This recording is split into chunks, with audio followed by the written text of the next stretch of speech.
My name is Istvan, and I'm from Hungary actually. I'm Hungarian. I'm born in Hungary, close to Budapest. Yeah, my family is Christian as well. But in my childhood was a bit difficult. In the communist regime, the church were closed. So we had to sneak in the church 9 times. Different ways. My family, my grandmother went that way, my grandpa that way, I've gone that way, different way, because of the police. It was illegal. You had to believe, the Red Star, not in God. And what we do every Sunday, because it was a 1,500 population of a village, 1 church, and only 1 policeman. But the policeman hasn't got a car, just bicycle. And what the whole village done, someone went, cut the telephone wire, and the policeman couldn't call, any help, so he had to go for the next city, which is 20 kilometers away, and ask some help. The whole village went in the church, the service finished, when the police and everyone was at home. We've done it every Sunday. The police was against us. First of all, the army was against us. But we've made, plus the Russian army was in Hungary in 1989.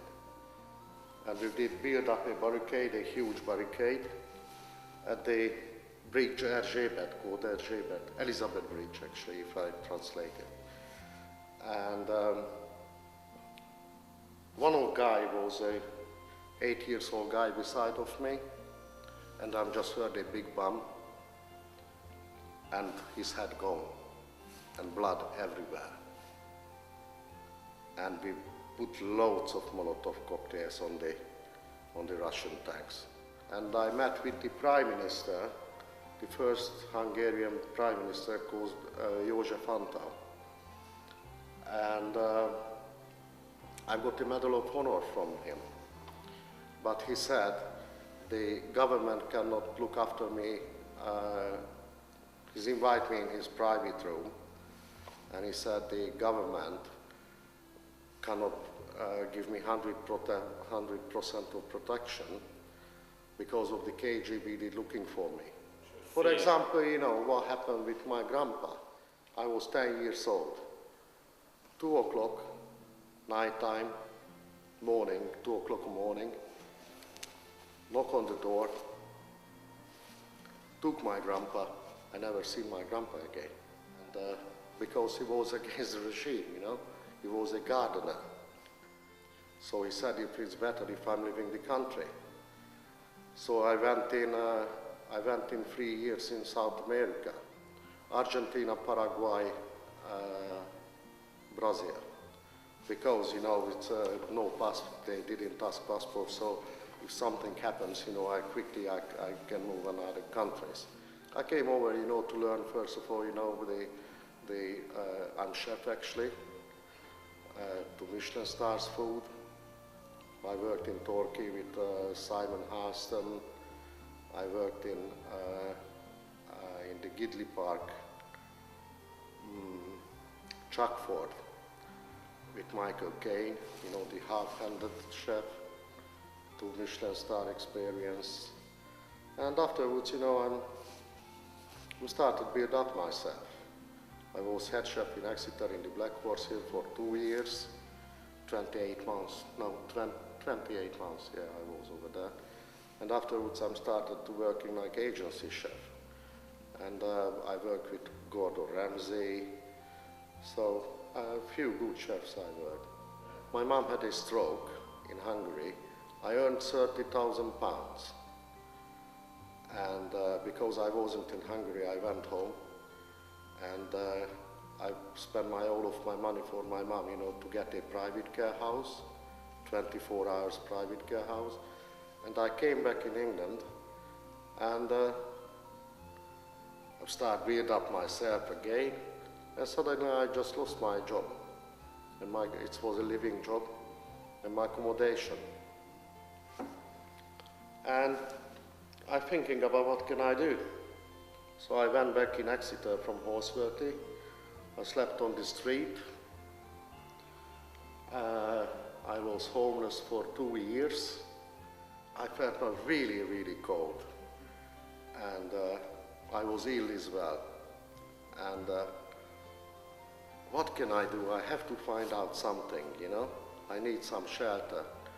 And I've decided I went in the Marks and Spencer, and I'm stolen 24 bottles of port.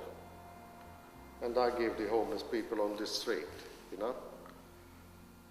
But no one did caught me. You know, I went 10 times, all the time, 2 bottles, pick up 2 bottles, you know, and no one did caught me. And I said, excuse me, sir, I'm stolen 24 bottles of port from the Marks and Spencer. Could you arrest me? Could you get me behind the bar? And he said, is anyone caught you? And I said, no, no one caught me. And he said, no.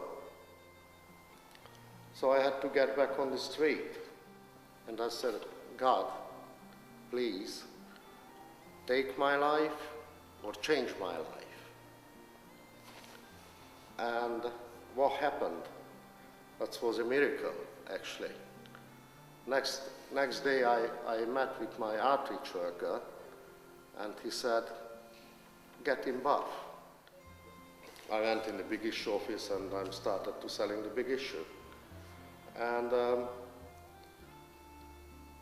I started at the Abbey Square.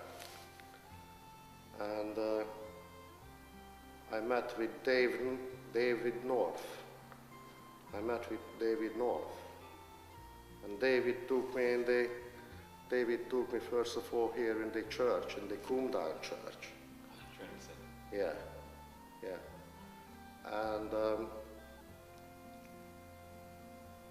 And afterwards, you know, I did just pick up the company, and the nice people, you know, who care about me and look after me, you know. You know, I'm praying every day. I prayed every day, every night, you know. It's really a bit weird, you know, because when I felt myself safety, you know, I forgot to pray. How stupid was I, you know?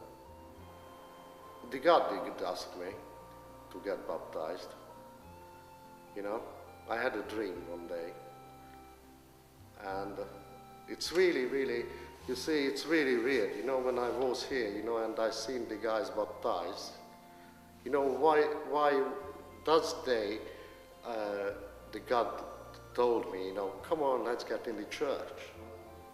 The community as well, you know, this community, these people, absolutely brilliant, and I want to belong here, you know. I'm a poor guy, but I'm very rich, you know.